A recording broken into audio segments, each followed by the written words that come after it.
कृष्ण कन्हैया लाल की जय। श्री वल्लभाधीश की जय।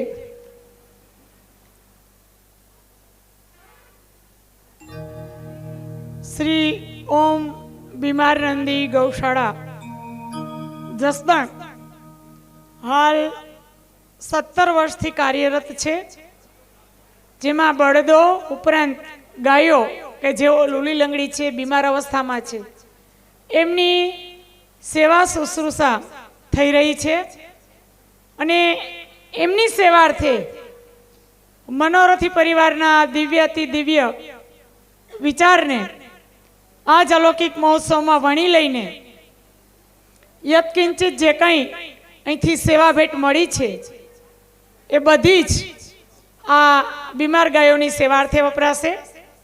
घणा बहनों पूछता था कि अमारे 200-500 आपवा होय तमने लखावता त्यां शरम आवे, तो खास लखावा न जाओ तो कई नहीं, आपनी वच्चे सेवार्थी गणना बहनों छे ए जोड़ी फेरवशे આપની યથાશક્તિ જેવી આવક એવી સેવા ભેટ આપ કરી શકો છો. એવું નથી કે લાખોના હજારોના દાતાઓ અહીંયા બોલાય છે તો હું આટલા ક્યાંથી આપું, પણ પ્રેમપૂર્વકની ભાવપૂર્વકની તમારી આવકમાંથી તમે જે કંઈ આપો છો એ ચોક્કસ તમારી દાન ભેટ એ સ્વીકારાય છે.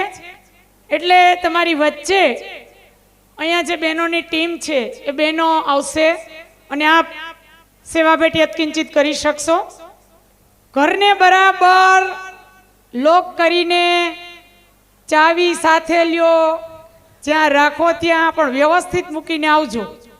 હજી આવતીકાલે તમારે મનોરથમાં આવવાનું હોય, સૌ પોતપોતાની વ્યવસ્થા કરીને વ્યવસ્થિત રીતે, ઘરના વડીલો હોય તો વડીલોને, ઘરની માલમત્તા હોય તો માલમત્તાને વ્યવસ્થિત કરી અને પછી જ આપે આવવું.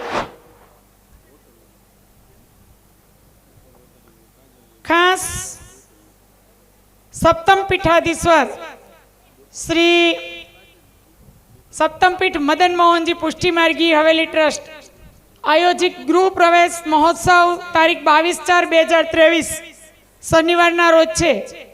તો સૌ વલ્લભી વૈષ્ણવોને વિનંતી કે આપ સૌને કામવનની અંદર બિરાજતા મદન મોહન પ્રભુનો 22/4/23 શનિવારના રોજ એક સુંદર મજાનો ગૃહ પ્રવેશ પૂજ્ય શ્રી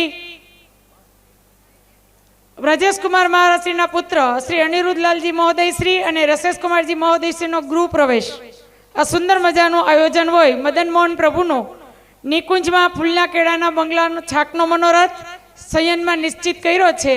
તો આ સુંદર અલૌકિક અવસરે પ્રભુને ચંદન ધરાવવાનો અલભ્ય સૌ વૈષ્ણવને આ દર્શનનો લાભ મળશે. સાથોસાથ વ્રજયાત્રા પ્રવાસ સપ્તમ પીઠાધીશ્વર બ્રજેશકુમારજી મહારાજશ્રીની આજ્ઞા એવં કૃપા અને આશીર્વાદથી ગૃહ પ્રવેશ મહોત્સવને અનુલક્ષીને બેઠક યાત્રા પ્રવાસ એક વૈષ્ણવ માટે અલૌકિક યાત્રાનું આયોજન કર્યું છે.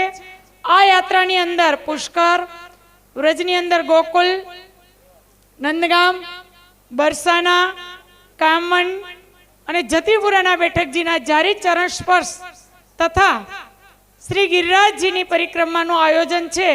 આ માટે યાત્રાની ન્યોછાવર બહુ શુલ્ક 7,500 જ રાખેલ હોય.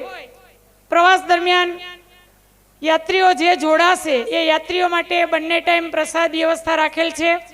તો જેમને પણ વૈષ્ણવોને આ વ્રજ યાત્રા અલૌકિક યાત્રાની અંદર સંમિલિત થવાની ઈચ્છા હોય એ વૈષ્ણવો એમના નામ છે એ અહીંયા સેવાર્થીગણના ભાઈઓ અથવા બહેનોનો સંપર્ક સાધી આપ યાત્રામાં જઈ શકો છો. આ બીમારનંદી ગૌશાળામાં સતત 17 વર્ષથી કાર્યરત હોય, એમાં 10 વર્ષથી અવિરતપણે અમારા પરમ ભગવદીય મનોરથી ભાઈ શ્રી બાલકૃષ્ણભાઈ અવિરતપણે સેવાઓ આપી રહ્યા છે. અને ખરેખર એટલે જે બહેનોને જે ભેટ પધરાવી હોય એ પધરાવી શકશો. કારણ કે શાસ્ત્રોમાં એવું મેં કંઈક વાંચ્યું છે કે આપ્યું એટલું આપણું અને જેટલું રાખ્યું એટલું રાખ.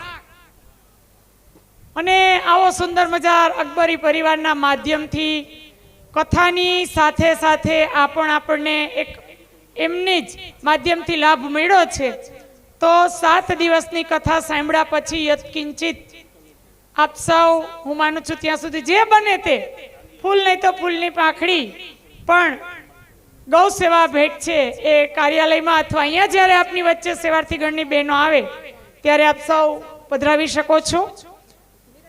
પરમ ભાગ્યવાન ભગવદી એવા ગોલોકવાસી ગોપાલભાઈ મરજાદીના સંસ્મરણાર્થે અને બીમારનંદી ગૌશાળાના સેવાર્થે શ્રીમદ ભાગવત સપ્તાહ જ્ઞાન યજ્ઞના 7મ દિવસના બીજા સત્રમાં મનોરથી પરિવાર એવા દિનેશભાઈ, રસીલાબેન, ઘનશ્યામભાઈ, મંજુલાબેન, કિશનભાઈ, પાયલબેન, ગંગા સ્વરૂપ શાંતાબા, બાલકૃષ્ણભાઈ, ચંદ્રિકાબેન, કુંજકુમાર, ગોરધનભાઈ, ગોલોકવાસી જીવીબેન, જમનભાઈ, કૃષ્ણાબેન, મોહિતભાઈ, કિંજલબેન અને પરમ ભાગ્યવાન ભગવદીય ગોલોકવાસ